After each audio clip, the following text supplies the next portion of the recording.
Toutes et à tous, c'est super chouette de vous voir ou de vous revoir aujourd'hui pour la suite de cette journée d'études. Pour ceux et celles qui étaient avec nous hier, vous avez peut-être apprécié la journée que nous avons passée ensemble hier autour de deux panels. Essentiellement la question des politiques publiques migratoires en Belgique, et le second panel portait sur l'histoire des migrations en Belgique. Le tout était introduit par professeur Martin Delex, qui nous a fait un long état des lieux de la recherche sur les migrations en Belgique, et c'était clôturé par une sublime table ronde sur les enjeux et perspectives futures dans la recherche en migration. J'espère que tous ceux et toutes celles qui étaient là hier ont passé un bon moment, aussi bon que nous l'avons passé, et que vous êtes prêts à poursuivre nos discussions, poursuivre nos réflexions collectives dans le cadre de cette journée. Cette journée qui s'organisera autour de deux panels différents. Un premier panel qui portera sur les enjeux épistémologiques et méthodologiques de la recherche en migration. Et le panel de l'après-midi portera plus spécifiquement sur l'objet des mobilisations sociales des migrants et de leur soutien. Et la journée se clôturera par une table ronde sur, de nouveau, les enjeux et les perspectives, cette fois-ci politiques, des enjeux migratoires en Belgique. Nous tenons tout d'abord à remercier nos partenaires et amis Sans Papier TV, grâce auxquels l'ensemble de nos débats sont enregistrés et seront en diffusion libre sur leur page YouTube. Je vous invite, si vous ne les connaissez pas, à d'ores et déjà aller les trouver sur YouTube et sur Facebook. Ils font un travail formidable et on les remercie de nous accompagner ces deux journées. On voudrait remercier également une série de partenaires, notamment les centres de recherche qui ont participé à rendre ces journées possibles, le centre de recherche en sciences politiques, le centre de recherche et d'initiative et d'intervention sociologique, le CESIR, le CESO également. Et on voudrait tout particulièrement remercier Loredana, Thérèse et Enika qui nous ont été d'un énorme support durant ces plusieurs mois de préparation. Pour introduire cette journée, nous avons l'immense plaisir et aussi le grand honneur de recevoir Sophie Klimis. Sophie Klimis, qui est professeure de philosophie ici à l'Université de Saint-Louis, qui est une philosophe helléniste, pourrait-on dire. Par ailleurs, certainement une des plus grandes spécialistes de l'auteur Cornelius Castoriadis, au moins ici en Belgique, mais sans doute au-delà de nos frontières. C'est un énorme plaisir que tu nous fais de bien vouloir introduire cette journée, chère Sophie, en tant que keynote. À ce titre, vous aurez trouvé chacun et chacune sur vos chaises l'abstract de l'intervention de Madame Klimis, l'occasion pour vous de prendre connaissance de quelques lignes de son intervention, peut-être éventuellement pour préparer des questions, des remarques lors du moment que nous aurons à la suite de son intervention. Je voudrais préciser également que Sophie publiera un livre très prochainement aux éditions Le Bord de l'eau qui s'appelle Maouda versus Médusa, donner un visage à la criminalisation des migrants en Europe.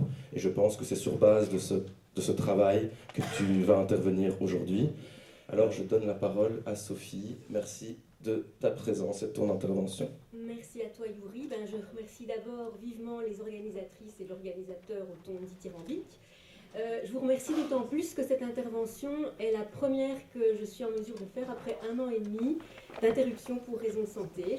Je tiens à le dire, c'est pour ça que j'ai ce côté décalé de porter des lunettes de soleil que je ne mets pas maintenant parce que je n'arrive pas à lire avec mes lunettes de soleil.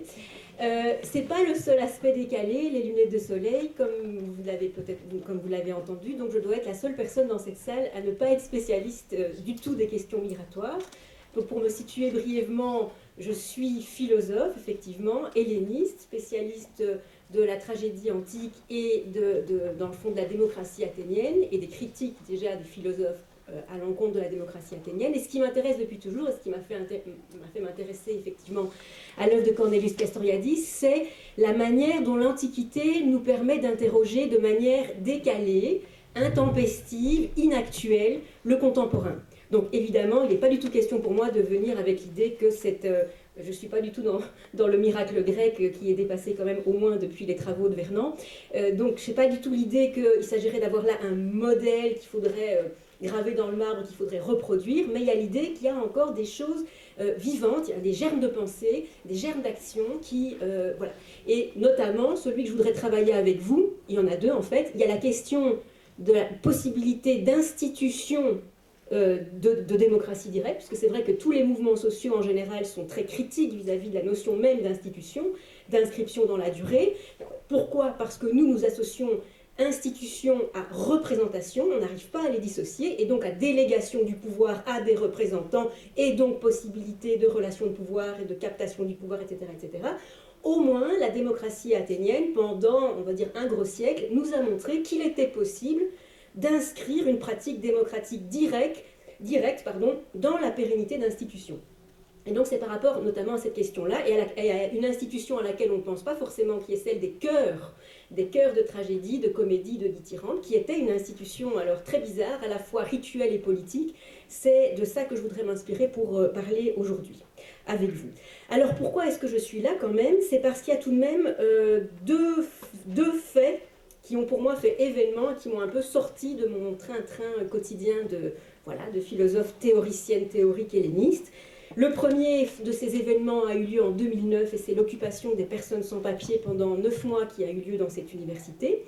Et avoir fait partie du comité de soutien à leur demande politique et juridique d'établissement de critères clairs de régularisation m'a vraiment projeté dans un monde complètement autre, bien que je sois moi-même fille d'immigrés, d'apatrides, héritière, donc je pensais connaître ce que pouvaient être quand même les histoires difficiles d'exil, mais alors là, j'ai vraiment été confrontée non seulement à ces histoires d'exil, mais surtout à la manière dont le gouvernement belge, déjà à l'époque, très clairement, n'avait aucune intention de régulariser les personnes en question, puisque les maintenir dans cette illégalité, essentiellement en tant que main-d'œuvre à bon marché, arrangeait beaucoup de gens.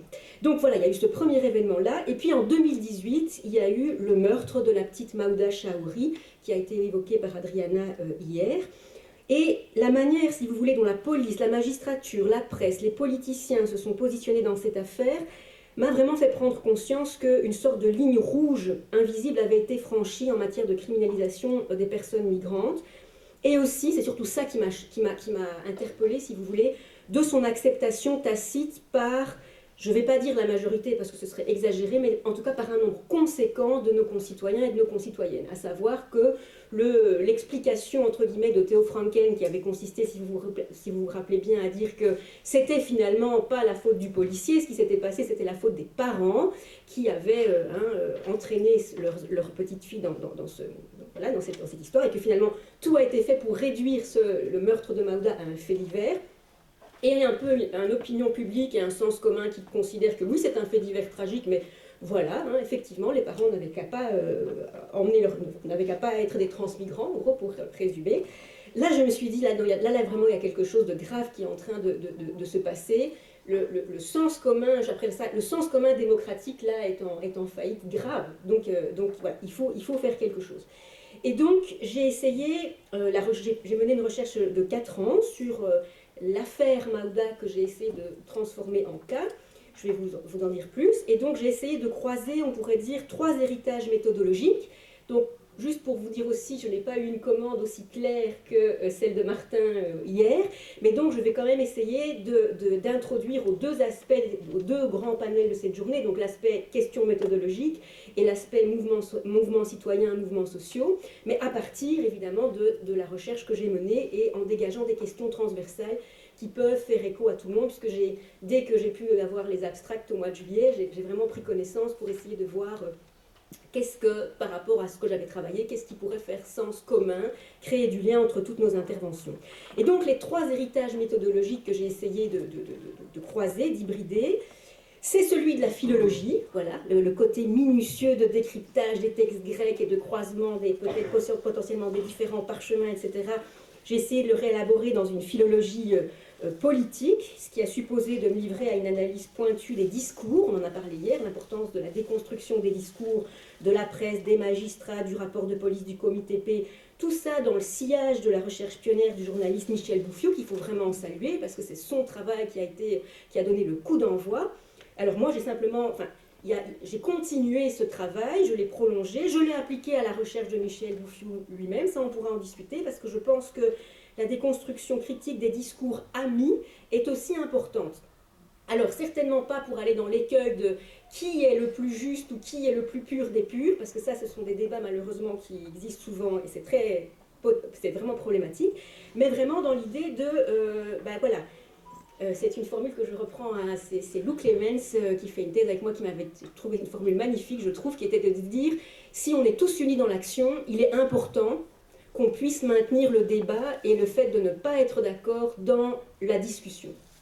Et maintenir les deux n'est pas forcément facile, parce que c'est vrai qu'on est tellement minoritaire qu'on a envie de se dire aplanissons les différends, parce qu'on est quand même David contre Goliath, et donc parlons d'une voix unie contre nos ennemis, mais en même temps ça me pose des problèmes, et c'est justement le fait que je ne sois pas une militante, et c'est important aussi de le dire, que je pense qui me fait adopter cette position-là. Si j'étais une militante, peut-être que je ferais passer l'action en premier, mais là je pense que mon action d'universitaire, non, qui n'a pas la prétention d'être une militante, se situe à cette intersection-là. Donc il y a cette philologie critique, il y a aussi, Yuri l'a mentionné, l'héritage de Cornelius Castoriadis, lorsqu'il s'était donné pour mission philosophique, certainement pas de créer des utopies dans sa tour d'ivoire théorique, mais d'accompagner, j'aime bien ce mot, accompagner la création sociale historique anonyme en cours en tentant de l'élucider. Donc vraiment partir du terrain, et ça je le redis un peu, c'est un leitmotiv pour moi, toutes les grandes pensées de la tradition, en fait, sont des pensées qui partent du terrain. Même la République de Platon, qui a l'air d'être vraiment le summum de l'utopie ou de la dystopie complètement théorique, est en fait une dystopie élaborée pour critiquer très précisément le fonctionnement institutionnel de la cité d'Athènes, mais aussi le mode de vie que cette forme démocratique amène, etc., etc. Donc vraiment, cette idée de vraiment élaborer à partir de la pratique me semble importante. Et la troisième source d'inspiration, c'est celle d'Hannah Arendt, dans ce qu'elle avait appelé des exercices de pensée politique, Exercises of Political Thought. C'est le sous-titre du livre Between Past and Future, assez mal traduit en français par Crise de la culture, qui n'est qu'un des textes de ce recueil. Bien, et donc, si je le dis d'abord d'un point de vue théorique, ce que j'ai essayé de faire, c'est de tenir une position tierce, en philosophie politique, entre, je caricature, hein, excusez-moi, mais deux extrêmes, qui seraient d'une part la dissolution de la philosophie dans la sociologie et la science politique, dans le fond des approches où on ne voit plus trop la différence. Alors évidemment que la sociologie et la science politique ont toujours eu une dimension réflexive et critique, mais moi je trouve intéressant de maintenir la différence entre, tiens, qu'est-ce que c'est que faire de la théorie en tant que théoricien politique, en tant que philosophe, en tant que sociologue. Donc je pense important de maintenir la différence, et l'écueil, si vous voulez, ou l'extrême inverse par rapport auquel j'entends me positionner, c'est celui du retour de ce que j'appellerais une forme de métaphysique cachée, qui s'intéresse en fait fort peu à la singularité des événements humains, et qui préfère se focaliser sur des questions strictement théoriques, comme celle des fondements, des valeurs, qui sont évidemment centrales, mais qui doivent, à mon avis, se penser toujours à partir d'une réflexion sur le temps présent. Alors si je le dis dans les termes des philosophes qui m'intéressent, et je pourrais en discuter avec vous si ça... Voilà, mais c'est juste pour le dire, j'ai tenté de cerner la forme générale, en grec un eidos, c'est ce que Castoriadis a essayé de faire pour certaines séquences sociales historiques, notamment mai 68, et moi j'ai essayé de cerner la forme du pensable de cette séquence autour de l'affaire Maouda, en la pensant comme un rythme. Je donnerai aussi ma définition du rythme plus tard, en pensant d'un rythme à partir de la dynamique entre ce que j'ai appelé l'effet Maouda, c'est-à-dire l'effet de sidération, le travail des instances mises en cause pour rendre précisément l'événement impensable, hein, et ce que j'ai appelé en contrepoint l'élan Maouda, c'est-à-dire la coaction de toutes les actions, de tous les mouvements citoyens et artistiques qui ont au contraire travaillé, si vous voulez, à rendre pensable et à maintenir vivante la mémoire de cette affaire. Et donc, si je l'envisage maintenant dans le versant pratique, je dirais que ce que j'ai essayé de faire, c'est une recherche de philosophe artiste, au sens où la chorégraphe Anna Halprin avait défini le terme artiste. C'est très simple, c'est « To be an artist is to be a student of life ». Et je crois que c'est vraiment être un artiste, c'est être un apprenant de la vie, et c'est ce que j'ai essayé de faire. Voilà, c'est-à-dire, voilà, la vie vous confronte à certains événements, comment vous pouvez travailler à les élucider et à les rendre pensables. Et donc ça implique un travail aussi où l'imagination intervient. Et ici, je voudrais citer Hannah Arendt dans le totalitarisme, vous l'avez dans votre petit exemplier. Donc ce que j'ai donné, c'est que donc, vu mes problèmes, je ne peux pas non plus projeter de PowerPoint, ce qui entre nous ne me dérange pas trop. J'aime pas les PowerPoint. Mais donc, je pense important que voilà, je trouve que Hannah Arendt, là, quand elle parle du totalitarisme, elle cerne exactement à la fois la portée et les limites du travail que j'ai essayé de faire. Donc je la cite. « Seule l'imagination terrifiée de ceux qu'ont éveillé de tels récits, sans qu'ils aient été eux-mêmes frappés dans leur propre chair, de ceux qui, épargnés par la terreur animale et désespérée, terreur qui, confrontée à l'horreur réelle, à l'horreur présente, paralyse inexorablement tout ce qui n'est pas pure réaction, seule cette imagination-là peut être capable d'une réflexion sur ces horreurs. De telles réflexions ne sont utiles que pour la perception des contextes politiques et pour la mobilisation des passions politiques. » Donc voilà, mon ambition, elle se résume à ces deux points-là. Essayer de comprendre les contextes politiques, de les déplier et maintenir vivant le sens de l'événement, c'est-à-dire travailler à la mobilisation des passions politiques, parce que quand on travaille depuis 30 ans sur les Grecs, on sait que émotion, passion et raison ne sont certainement pas des opposés, et qu'au contraire, les passions sont à la racine de la rationalité, sont à la racine de l'engagement, bien qu'elles puissent évidemment aussi verser et tourner dans l'irrationnel. C'est tout le travail de leur élaboration qui est intéressant. Donc vous aurez compris, et je termine là ma longue introduction, que la position que je voudrais adopter ici en tant que théoricienne, ce n'est pas la position de la théoricienne de surplomb, c'est la position atopique, décalée de la philosophe, qui doit être celle de la philosophe, c'est-à-dire celle qui peut-être désoriente les évidences, on va voir, individuelles, mais en même temps essaye de créer du lien entre les différentes interventions. Et donc je vous propose différentes dynamiques de questions. Vous voyez que vous avez dans le plan deux grandes parties. Une partie qui s'intitule « Se chercher » avec le « se » entre parenthèses au rythme de l'altération réciproque, et la deuxième qui fait référence à l'autre partie de la journée, « Penser la mobilisation citoyenne contemporaine au rythme du chœur grec antique ». Alors qu'est-ce que je veux dire par « se chercher au rythme de l'altération réciproque » Je vous propose une première piste qui vient du grec ancien, qui fait que les verbes en grec ancien ont trois voix. Comme en français, en anglais, en néerlandais, l'actif, le passif, mais en grec ancien, il y a une troisième voix possible, qui s'appelle d'ailleurs la voix moyenne, et qui exprime le profit que celui qui fait l'action retire de son action. Raison pour laquelle on la traduit souvent par une voix pronominale, le « ce » quelque chose. Et il se fait que Aristote, dans son traité des politiques, fait un usage philosophique signifiant de cette voix moyenne pour précisément caractériser l'action citoyenne. Il nous dit, à la différence d'autres organisations, en fait de toutes les autres organisations sociales, où c'est toujours les mêmes qui dirigent, archaïs, et c'est toujours les mêmes qui sont dirigés passifs, archestais, donc clairement où les positions dominant-dominées sont figées, la particularité de la citoyenneté en cité, c'est le se diriger, c'est-à-dire qu'on est tour à tour gouvernant et gouverné, et qu'il y a donc une rotation des places. Ce n'est pas toujours les mêmes qui gouvernent, ce n'est pas toujours les mêmes qui sont gouvernés, on passe par les deux positions. Et je trouve que c'est intéressant de vous proposer cette voie moyenne, donc de se chercher, appliquée au champ de vos pratiques. Je trouve intéressant cette piste grammaticale pour réfléchir l'interaction, justement, à partir de la dynamique de l'interaction. Vous voyez, c'est-à-dire comment on peut penser la relation, pas à partir d'un des deux pôles, du point de vue de la chercheuse ou du chercheur, du point de vue de la personne migrante. Non, comment je peux penser la dynamique de l'interaction et comment est-ce que je peux la penser aussi bien en termes de coaction, là je fais référence à la notion de acting together de Arendt, et aussi en termes d'intraffection, c'est-à-dire du fait que forcément, comme il s'agit de rencontres et d'une rencontre humaine, il y a des émotions qui circulent de part et d'autre.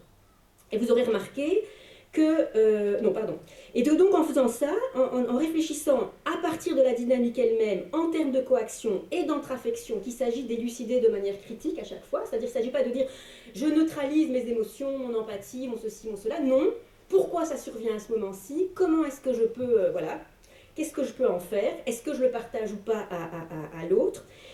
Ça brouille, à mon avis, la partition figée entre l'actif et le passif qui ferait de l'un ou de l'autre l'apanage de la seule chercheuse ou de la seule personne migrante. Et donc, en envisageant en termes de rencontre humaine, cette interrelation, je trouve que la voie moyenne propose de penser l'interaction de se chercher dans les termes d'une altération volontaire mais imprévisible. Alors, j'utilise volontairement ce terme peut-être un peu bizarre d'altération, parce qu'en français, altération a une connotation péjorative. Si vous partez du latin alter, ça veut simplement dire autre. Donc, accepter de se laisser altérer, donc accepter de s'altérer, ça veut dire accepter de se transformer. Accepter qu'avant et après sa recherche, on ne sera pas la même personne. Et idéalement, pour la personne avec laquelle on travaille, ce sera la même chose. Donc, de se laisser toucher et transformer par l'autre de manière imprévisible. C'est ça l'enjeu. Et là, je dois beaucoup à la pensée d'Arendt pour l'insistance sur cette notion d'imprévisibilité. On ne sait pas à l'avance. Si vous savez à l'avance le résultat de votre recherche, c'est que c'est une mauvaise recherche. Par définition, vous devez vous laisser transformer en cours de route par cette imprévisibilité de ce qui est rencontré. Et donc, en termes de production de savoir, la voie moyenne, je trouve, elle implique aussi de penser une coproduction des savoirs, et ça, je pense qu'il y a des interventions qui vont travailler là-dedans, donc vraiment dans l'idée que la personne migrante, elle n'est pas l'objet, ou elle n'est pas l'enquêté, simplement celui qui va nous donner des informations que moi, comme théoricienne, je vais mettre en forme, qu'elle est coproductrice de savoir, mais coproductrice, je dirais, à égalité, mais dans la différence. Ça, je pense que c'est aussi une notion importante à maintenir. Peut-être que trop souvent, égalité rime avec identité. Je peux être à égalité qu'avec quelqu'un qui est identique à moi, qui est même que moi. Or, pour moi, là, il y a un danger qui est celui de l'enfermement dans ce que j'appellerais, moi, le schème de l'un ou du même. Et je trouve que parler d'égalité dans la différence, peut-être est intéressant. Je reviens à mes Grecs. Les citoyens ne se pensaient pas comme des identiques interchangeables. Ils se pensaient comme des homoioi, c'est-à-dire comme des semblables. Ça n'est pas la même chose. Des semblables, ça veut dire on a des droits politiques égaux. Le cordonnier, tout comme le fils du riche aristocrate, ont une voix égale, si vous voulez, au niveau de l'Assemblée. Ils peuvent tous les deux proposer un projet de loi. Leur vote vaut la même chose. Ça n'empêche qu'il y ait voire même, pas seulement des différences, il y a même des inégalités socio-économiques que la démocratie athénienne, par exemple, ne cherchait pas du tout à remettre en cause, mais qu'il y ait une égalité politique et que le cordonnier et le riche aristocrate, en tant que citoyen, soient des semblables, ça, c'était absolument la prémisse de base. Donc voilà, j'aurais envie de réfléchir à ça, et peut-être le côté dérangeant, je le pose peut-être là, ce serait de se dire, tiens, moi j'appartiens à une génération de chercheurs, celle des cinquantenaires, jeunes cinquantenaires, mais cinquantenaires quand même, qui est entre deux générations. Celle de nos parents, où il y a eu vraiment ce poids du marxisme, et où il y avait tellement d'excommunication de tout qui n'était pas marxiste ou marxien, ou enfin peu importe au niveau, voilà. Et donc, nous, ma génération a été très très sensibilisée, et peut-être même paralysée par cette idée, attention, des mouvements émancipatoires peuvent se réifier en idéologie, voire en orthodoxie, ne tombons surtout pas là-dedans. Et vraiment, je vous dis, relisez Marx, parce que là, il y a vraiment un élan, il y a une puissance, si vous voulez, qu'il faut continuer à travailler. Et alors, je suis avec votre génération, votre nouvelle génération, où justement, tout le travail sur l'intersectionnalité, sur le genre, tous les mouvements décoloniaux, je vois, moi, de mon point de vue, mais ce serait super intéressant qu'on échange, le même élan émancipatoire réel et les mêmes risques potentiellement de fixation ou de réification de cette dynamique vivante en quelque chose qui peut virer en idéologie. Et donc voilà, en étant dans cette espèce d'entre-deux, inconfortable, parce qu'on pourrait dire ma génération, elle a peut-être rien produit en termes de grande puissance de pensée, j'aimerais qu'on réfléchisse ensemble à ces questions-là. Et donc moi, je viens effectivement du coup avec un plaidoyer, c'est le point suivant, pour une notion que beaucoup d'entre vous dans les jeunes auraient peut-être envie de jeter à la poubelle, et qui est cette notion d'universel. Et donc moi, je plaide pour une forme d'universalité ouverte et en transformation perpétuelle, Et les penseurs qui, selon moi, l'approchent le mieux, c'est les penseurs de la créolité. Des gens comme Édouard Glissant, Patrick Chamoiseau, et dans leur éloge de la créolité, qui est vraiment un condensé, qui est écrit donc par Jean Bernabé, Patrick Chamoiseau et Raphaël Constant, je trouve qu'il y a une dynamique qui est intéressante à réfléchir pour nous aujourd'hui. Donc, je rappelle, la particularité des Antillais, pour eux, c'est de n'être ni européens, ni africains, ni asiatiques, triple exclusion, parce qu'ils sont les trois. Et donc, ils nous parlent d'un premier moment dans leur expérience douloureuse, un moment de déportation de soi, au moment où il y a imposition et intériorisation des valeurs occidentales érigées en normes. Ensuite, on a un deuxième mouvement qui a l'air d'être un mouvement de retour aux racines africaines et de revalorisation de soi, mais qui est une autre déportation de soi de leur point de vue, puisque quelque part, à l'illusion de l'Europe, succède l'illusion africaine, puisqu'ils sont autant européens en réalité qu'africains. Donc c'est bien revaloriser les racines africaines, oui, mais on est aussi européens. Et donc il y a ce troisième moment que je trouve extrêmement intéressant, que donc ces trois auteurs identifient à l'œuvre d'Édouard Glissant. C'est le moment où, je les cite, délaissant l'identification aux valeurs occidentales importées, imposées, tout autant qu'une africanité mythique fantasmée, il cherche à explorer la singularité antillaise, c'est-à-dire comment est-ce qu'on peut penser le monde à partir de soi. C'est-à-dire comment est-ce qu'on peut penser des racines rhizomes, si vous les connaissez, c'est-à-dire comment est-ce qu'on peut penser à partir de son lieu, en étant situé, mais en étant ouvert à l'imprévisibilité des rencontres. Et Édouard Glissant et Patrick Chamoiseau le font de manière magnifique dans l'invention d'une langue. Si vous les lisez, c'est pas du créole, c'est pas du français, c'est une langue mêlée, inventée, et c'est la fiction de cette langue, si vous voulez, qui est à la fois réconcilie toutes les origines multiples et en tension, et à la fois qui crée du nouveau possible. Parce que si vous le lisez, moi je ne parle pas le créole, en fait on comprend. Voilà. Biblique des derniers gestes de Patrick Chamoiseau, pour moi, est un des plus grands romans du XXe siècle à ce niveau-là. Et donc, il s'agit de poser la question de cet universel, pensé comme créolisation permanente, comme une question à vivre. Et je trouve que cette idée d'une mosaïque constitutive, d'une identité qui n'est donc pas pensée comme quelque chose de figé, mais comme en transformation perpétuelle, est une piste intéressante. Et donc, je cible maintenant plus précisément sur notre question. Il s'agirait, avec la créolité, de penser une forme d'universalité ouverte, entendue comme un processus incessant de transformation réciproque, pour l'opposer, donc en gros qui qualifie de mondialité, pour l'opposer à la mondialisation uniformisante du néolibéralisme.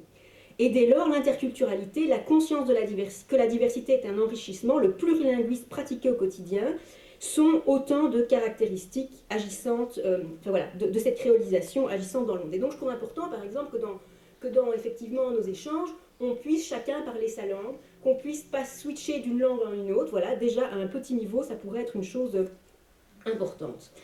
Alors, pour ensuite réfléchir de nouveau cette égalité dans la différence, je vous propose un exemple, c'est de penser la réversibilité de la vulnérabilité. Puisqu'en fait, hier, on a beaucoup insisté sur cette notion de vulnérabilité, sur le fait qu'elle était systématiquement associée aux personnes migrantes, sur le fait qu'en réalité, c'était les dispositifs eux-mêmes qui créaient de la vulnérabilité, par la durée de l'attente, par le fait que les gens perdaient leurs repères, etc., etc.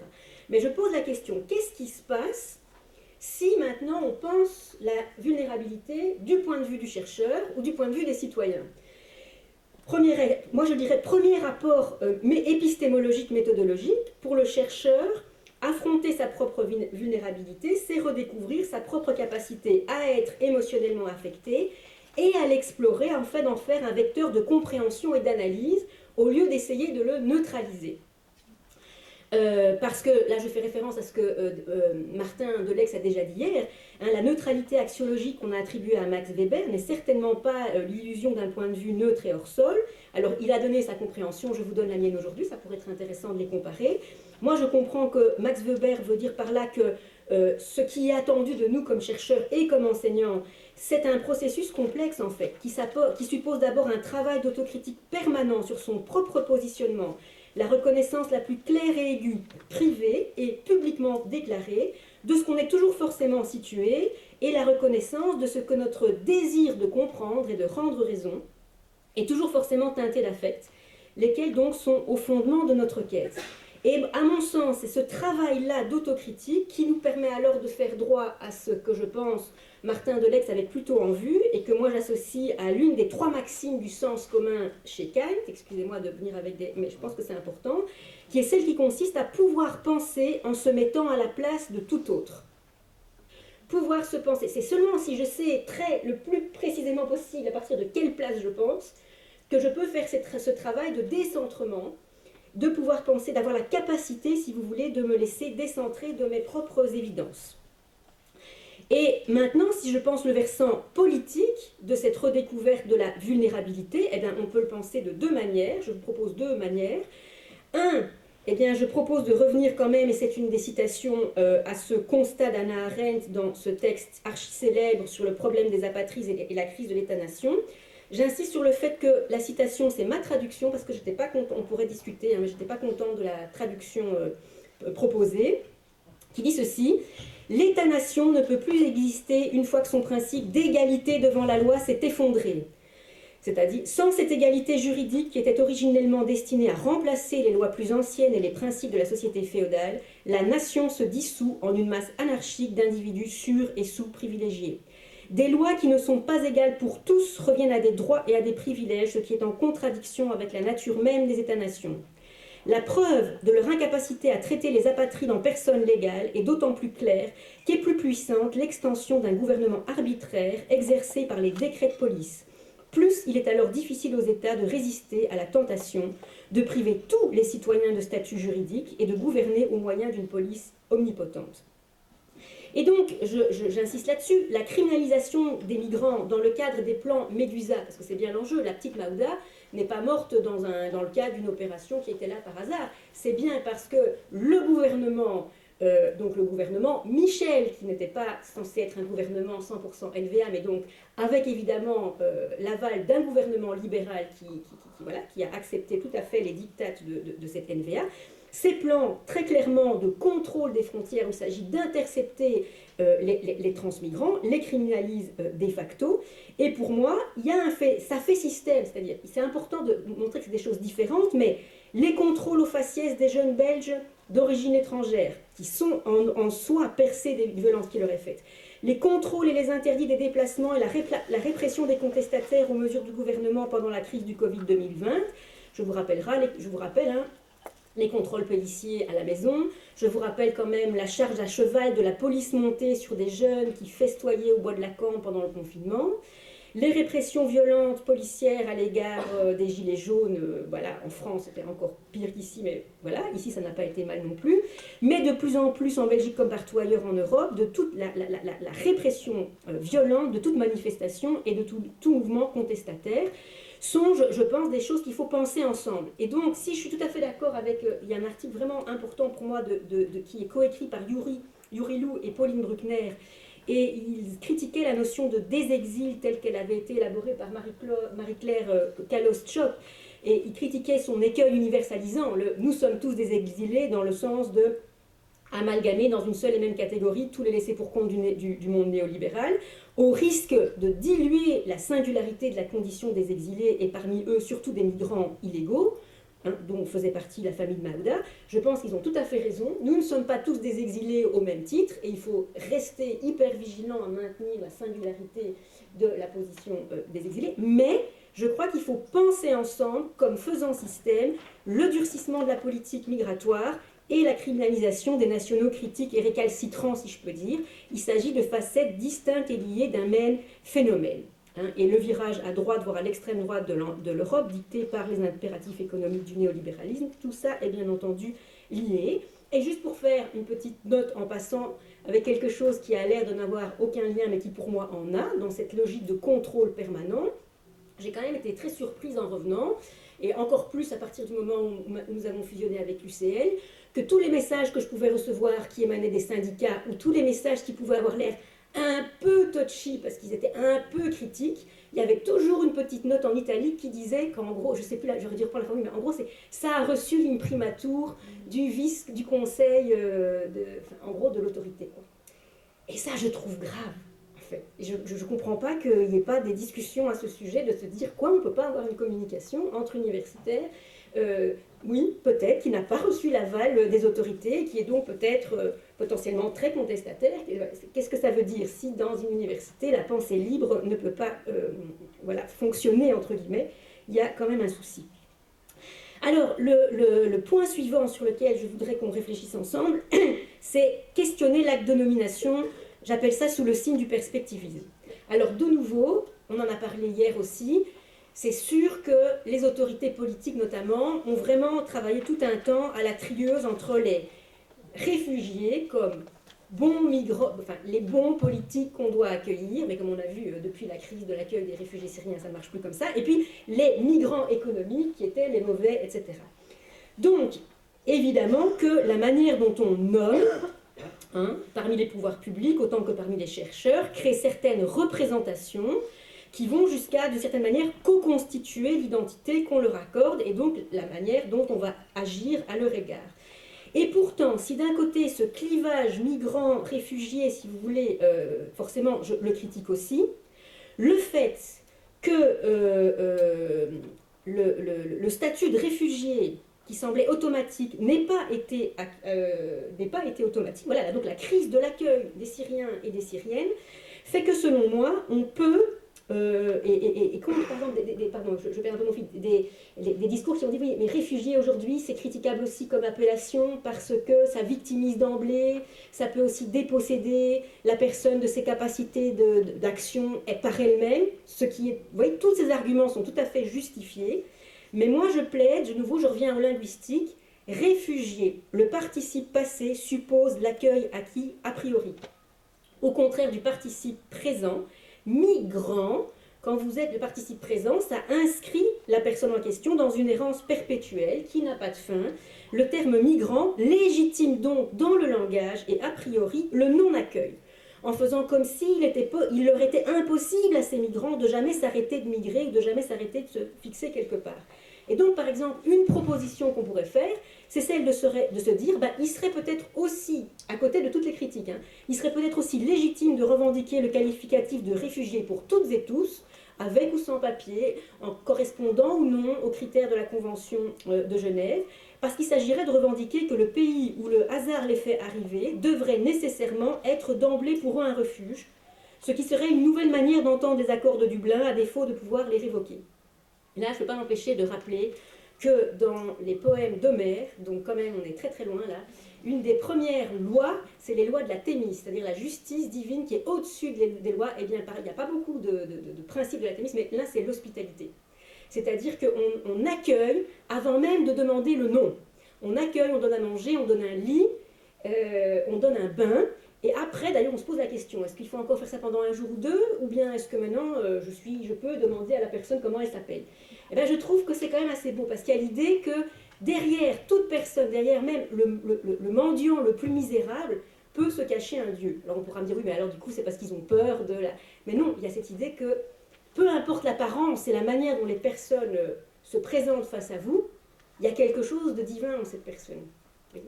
Et donc, la nécessité, là, ça s'impose, l'hospitalité qui s'impose. Donc là, il y a une autre tradition qu'une tradition chrétienne de l'hospitalité, si vous voulez, que je trouve intéressante à penser. Et si donc maintenant, j'en viens très rapidement à... Vous voyez que je n'ai pas eu l'occasion beaucoup de parler de l'affaire Maouda, mais là, j'ai vraiment réfléchi à partir plutôt des résumés. Je viens maintenant à la question de la mobilisation citoyenne, et je dirais que...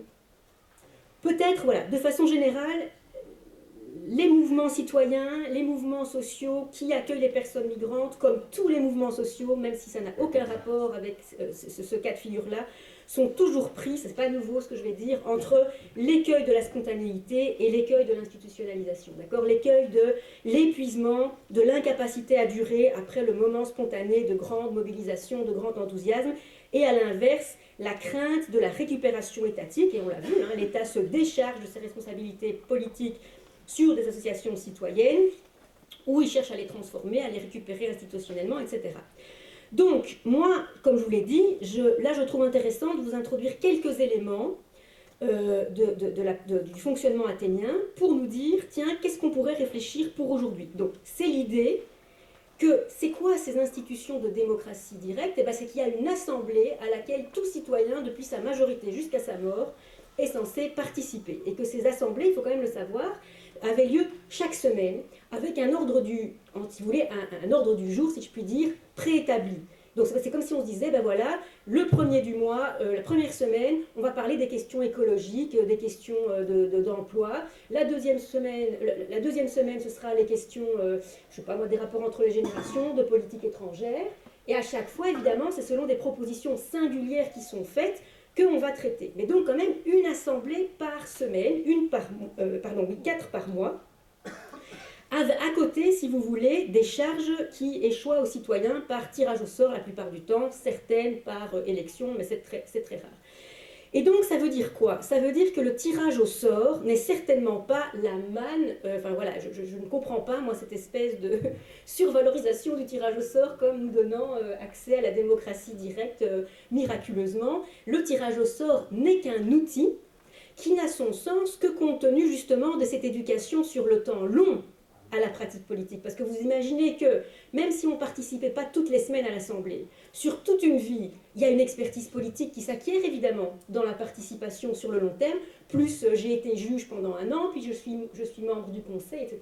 Et donc c'est grâce à j'insiste là-dessus, cette éducation sur le temps long que effectivement on peut penser des magistratures qui échouent par le sort. Et donc l'idée serait comment est-ce qu'on peut penser et comment est-ce qu'on peut s'organiser, toujours à la voie moyenne, dans la durée, en veillant à garder perpétuellement vivante cette dynamique instituant-instituée, afin d'être en permanence en phase avec la réalité du terrain.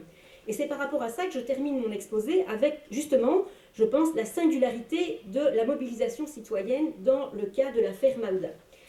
Première singularité, c'est à l'occasion d'un événement ponctuel, la mort de Maouda le 17 novembre 2018, que cette mobilisation a commencé et qu'elle s'étend au moins sur une durée de 5 ans, à partir de cette date, puisqu'elle est au moins jusqu'à aujourd'hui, je vous en parle encore, et il y a des choses qui vont encore se faire dans le futur. Donc c'est une durée indéterminée.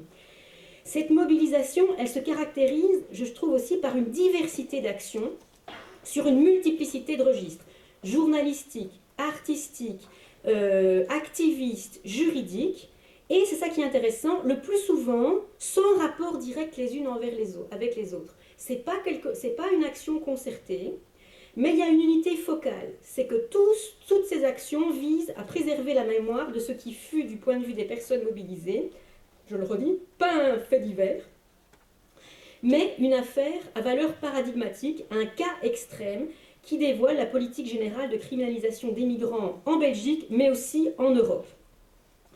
Et donc, pour le dire avec Hannah Arendt, on a tous travaillé à maintenir le sens vivant de l'affaire Maouda. Là, je vous fais une citation que je pense aussi importante.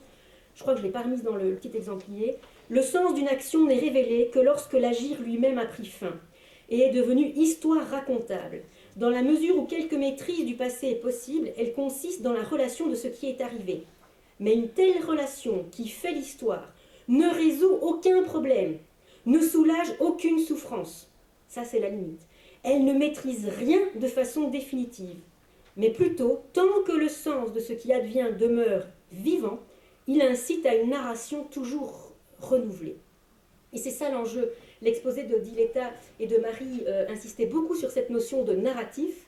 Si au moins le relais de toutes ces actions peut faire en sorte que le narratif au sujet de l'affaire Maouda, que l'opinion publique change, et que ce n'est pas juste « Ah, j'ai lu un livre à un moment ponctuel, ou j'ai vu une pièce », mais non, ça se reproduit, eh bien là, il y a peut-être quelque chose d'une transformation et d'une éducation, entre guillemets, des mentalités qui peut se faire.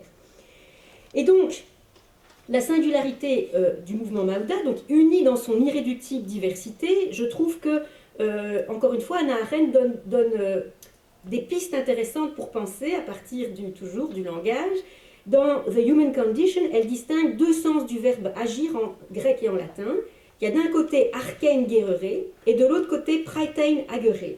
Donc arkein gerere, ça fait référence à l'aspect de commencement d'une action, ce qui peut tout à fait être le fait d'une seule personne. Bien que celle ou celui qui pose cette action le fasse souvent avec une intention, enfin normalement avec une intention déterminée, et d'ailleurs pas nécessairement avec l'idée de commencer et que d'autres devraient poursuivre ou achever, il se fait que le caractère intrinsèquement imprévisible de toute action humaine notamment compte tenu du réseau d'actes et de paroles dans lequel cette action vient s'insérer, fait toujours de toute action, même désespérée, même unique, un possible commencement pour d'autres. Et donc, à mon sens, il y a eu un double commencement dans ce sens-là au mouvement citoyen Maouda. Un collectif et anonyme, ce commencement c'est la marche blanche qui a accompagné les funérailles de Maouda, et puis un commencement individuel et singulier qui est le reportage donc, du journaliste indépendant Michel Bouffiou, qui a été publié dans plusieurs numéros de Paris Match. La marche blanche avait une fonction évidemment symbolique très forte, une charge dans notre imaginaire collectif, puisqu'on ne peut que l'associer à la marche blanche qui a eu lieu le 20 octobre 1996 pour les petites victimes de Marc Dutroux. Et bien que la marche pour Maouda n'ait réuni entre guillemets que 1500 personnes, l'enjeu, bien sûr, c'était manifester le soutien à la famille, mais pour moi, c'est exprimer la reconnaissance de l'égalité absolue des vies enfantines perdues, celle de la petite Julie, celle de la petite Mélissa, celle de la petite Maouda, par-delà toute différenciation étatique entre nationaux et sans-papiers. Ça exprimait aussi l'égale indignation des adultes face au drame de la mort violente d'enfants causée par les dysfonctionnements de la police et du monde judiciaire. Donc il y a vraiment cet élan, dans le sillage duquel de la marche, on peut évoquer la création du comité Justice et Vérité pour Maouda, composé donc de citoyens et de citoyennes indignés par la mort de l'enfant et vraiment inquiets par les prises de parole politiques et qui donc n'ont pas cessé d'interpeller les politiques qui nous ont interpellés, nous aussi les universités. On a organisé dans plusieurs universités, à Mons et puis ensuite à Saint-Louis, des débats Maouda où en est la quête, qui ont d'ailleurs été filmés par Zine TV, à l'époque la télévision des sans-papiers, donc que vous pouvez toujours consulter.